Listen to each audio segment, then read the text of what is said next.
السلام عليكم ورحمة الله وبركاته.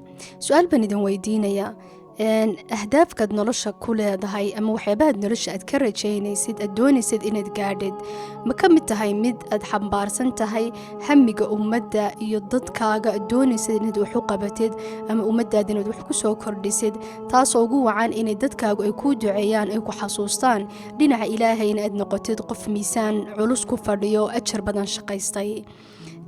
haddaad hadafkaana aad leedahay iyadoo duruufo iyo caqabad fara badan ay ka hor imanayso khaasatan hadduu wax uu ku saabsan yahay wax ummadda loo qabanayo ilaahayna uu jecel yahay caqabado fara badan baa ka hor imanaysa ma u samri kartaa hadafkaas iyo rajadaas oo dagaal ma u gelaysaa xataa hadduu kugu kalifto waqtigu qaadanayo 12 sannadood ma samri lahayd ilaa intaad hadafka aad ka miro dhaliso hadafka aad gaadhid.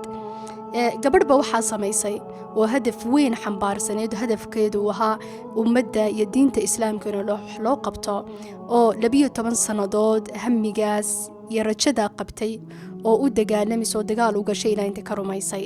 waxaan ka hadlaynaa xaaska haaruun rashiid boqorkii dowladda cabaasiyadda gabadhiis la oran jiray Zubayda.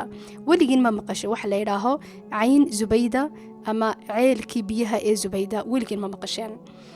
Zubayda waxay xambaarsanayd hamiga iyo dhibaatada dadka xujaajka haysta. xujaajku markay ka baxaan ay xajka doona inay tagaan ay ka baxaan Baghdad ilaa Makka dad fara badan baa haraad daraadeed u dhiman jiray sababtu waxa weeyaan halka biyo laga heli jirin. dadkuna waxay qaadan jireen caagado waaweyn oo biyo badan bay qaadan jireen biyahaas marmar uu ka dhamaan jiray culays badan iyo rafaad badanna kuwa in biyahaas ay xambaartaan ilaa inta Makka gaadhaan. taas baa hadhowtana ku kaliftay inuu ku fakarto in ceelal biyo oo isku xidhaysa Makka ilaa Baghdad inay samayso. waxa uu yidhi injineeradii dalka ugu weynaa ee dadkii wax dhisayay waxay ku tiri waxaan doonayaa in ay samaysaan ceelal biyo isku xidhaysa Baghdad ilaa Makka oo ma doonaya xajajku inay u dhintaan haraad daraadeed. waxay ku yiraahdeen taas aad buu adagto ma dhici kartee balbedel qorshe kale la kaalay fikir kale la kaalo dadka caawinaya waxay tiri may ma dhici karto waa taasun biyan doonaya meel kasta biyaha ka keena. inta u soo noqdeen waxay ku yiraahdeen xal ma jiro waxay ku tiri may xal wuu jira.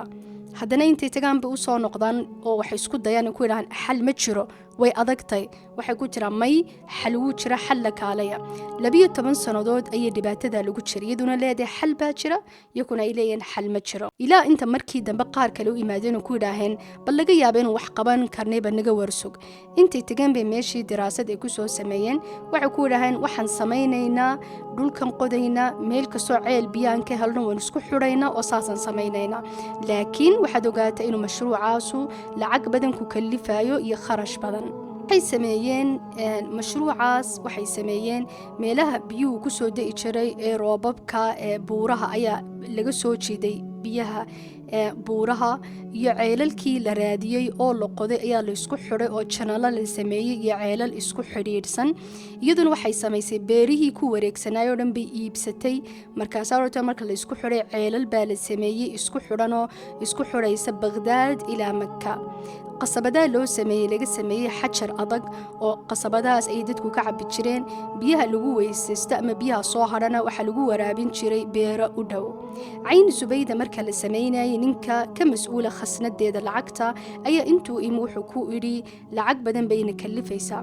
waxay ku tidhi hawsha gala oo mashruuca bilaaba xataa haddii ay kalifto darbada qura ama marka qura faashka lala dhaco haddii qiimihiisu tahay 1 diinaar wan bixinayaa ee sameeya mashruuca. taasba waxay kaliftay waxay lacag ay haysay waxay dahab haysay oo dhan bay ku dartay iyo khasnadii waxay lacag ku jirto oo dhan.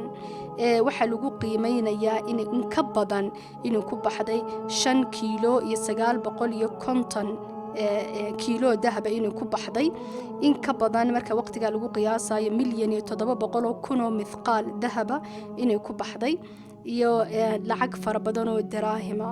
mashruucaas markuu dhamaaday ayaa waxa uu imi raggii mashruuca fulinayay iyagoo kashfa xisaabkii siday iyo waraaqii ay ku baxday xisaabtoodu ay ku qorteen mashruuca ku baxday.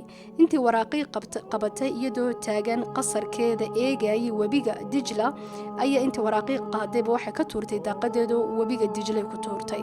waxay ku tiri xisaabtii waxaan u daynay maalinta xisaabta.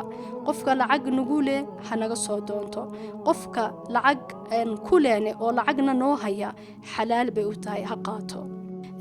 mashruuca cayn zubayda dhowaan melik cabdilcasiis markii dowladdii sacuudiga ay timi ayaa dib loo habeeyo, dib loo hagaajiyey, oo lacag badan bay xukuumadda sacuudiga ay gelisay say dib habeyn ugu samayso. ilaa muddad 15 sannadood waa laga faa'iidi jiro, waa la isticmaalayay janaladii ay qoday ama ceelalkii ay qoday zubayda.